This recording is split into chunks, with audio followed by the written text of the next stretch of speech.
चल मेरे घोड़े टिक टिक टिक, चल मेरे घोड़े टिक टिक। पता नहीं कमीनी कहाँ चली गई।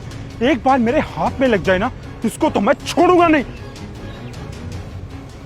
चल मेरे घोड़े टिक टिक टिक। अरे हटो पागल कहेंगे, हटो यहाँ से। तुम्हारी हिम्मत कैसे हुई मुझे रोड पे धक्का मारने की? और पागल हो क्या, घोड़ा बना के मेरे ऊपर बैठे हुए हो? अगर इतने बच्चों वाले शौक पालने हैं ना तो अपनी माँ बाप के पास जाओ, इडियट। मैंने तुम्हारी हेल्प की है और तुम मुझे पर गुस्सा कर रही हो। हेल्प? वो भी मेरी? और किस बात के लिए? किसने बोला था तुम्हें मेरी हेल्प करने के लिए? तो ठीक है, जो तुम्हें ढूंढ रहा था ना और जिसे तुम छुपती फिर रही थी, मैं उसी को बुला लेता हूँ। ओ भैया भैया। नहीं नहीं नहीं नहीं, भाई साहब प्लीज उसे मत बुलाना। बाय द वे, तुम्हें कैसे पता कि मैं उसे छुपती फिर रही हूँ? उसी लड़के ने मुझे तुम्हारी तस्वीर दिखाई थी अभी 5 मिनट पहले। अबे ओ, ये लड़की देख, इसे देखा है क्या कहीं? नहीं तो क्या हुआ, खो गई है क्या? खो तो गई है, लेकिन अगर ये आज मुझे मिल गई ना तो इसको आज के आज यमराज के दर्शन ना करवा दिए ना तो मैं भी एक बाप की औलाद नहीं।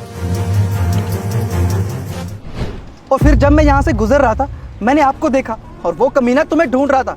उससे बचाने के लिए मैंने ये सब किया। आई एम सॉरी, मुझे लगा तुम बीच रोड पे मेरे साथ बदतमीजी कर रहे हो। थैंक यू मुझे उस दरिंदे से बचाने के लिए। इट्स ओके, ये तो मेरा फर्ज था, पर लेकिन तुम उस इंसान से भाग क्यों रही थी? क्योंकि मैं ये ज्वेलरी चुरा के आई हूँ। क्या तुम चोर हो? और मैंने एक चोर की हेल्प की है, तुम्हें तो पुलिस के हवाले करना चाहिए। नहीं नहीं, ऐसी कोई बात नहीं है, मैं कोई चोर नहीं हूँ। दरअसल वो मेरे हस्बैंड है और ये ज्वेलरी मेरी है, मेरे माँ बाप ने मुझे दी थी, मैं अपने घर से लेके आई हूँ। अरे कोई अपने घर में भी चोरी करता है क्या?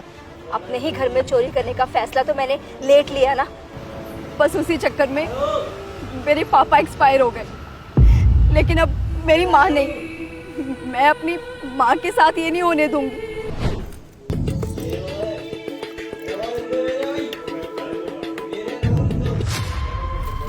मुझसे छुपने की कोशिश कर रही थी ना तुम? मुझे इतनी सारी ज्वेलरी लेके तुम कहाँ जा रही हो?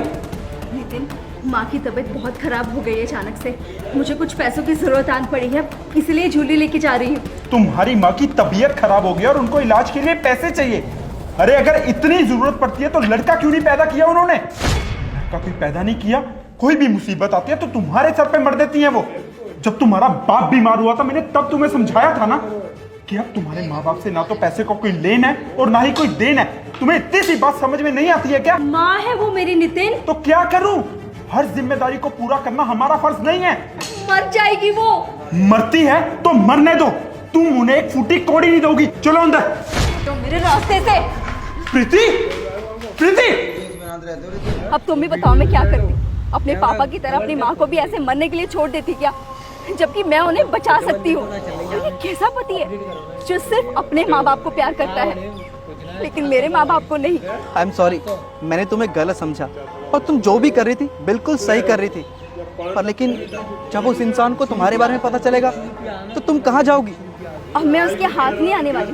जिन माँ बाप ने मुझे पैदा करके मुझे पाल पोस के इतना बड़ा किया, जब मैं उनके लिए कुछ कर ना सकी तो क्या फायदा? अब तुम देखना, मैं ये ज्वेलरी बेच के अपनी माँ को लेके इतनी दूर चली जाऊंगी कि कभी अपनी शक्ल भी इसे देखने ना दूंगी और अपनी जिंदगी एक ऐसे इंसान के साथ शुरू करूंगी जो अपने माँ बाप के साथ मेरे माँ बाप की भी रिस्पेक्ट करे, केयर करे।